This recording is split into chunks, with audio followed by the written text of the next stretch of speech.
Fake black churches, fake firefighters.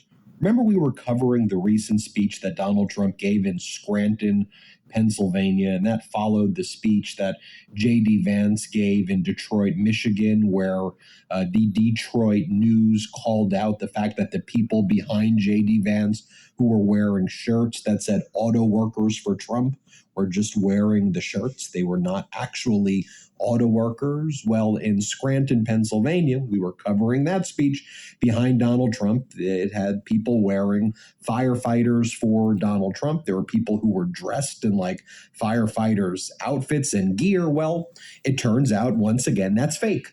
They're not actually firefighters at all.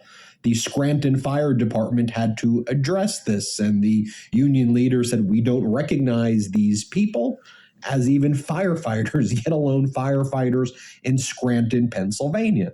And like the Detroit News broke the story when J.D. Vance gave that speech, I think we need to give a hat tip to the Times Tribune, who broke the story in Scranton. Fake firefighters behind Donald Trump. I want to read for you the story, but we've been covering, for example, when Donald Trump gives these speeches and he like mocks overtime pay and he talks about, I hate giving overtime pay and I never pay overtime. You don't deserve overtime pay.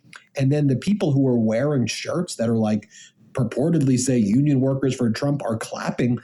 My analysis, I'm always like, why are they clapping for no overtime pay in a union? Well, all of this stuff is fake. And remember, we covered the fake black church that Donald Trump filled with white people. Or how about when Donald Trump holds the competitions and says, you're going to win, and it's all like fake competition.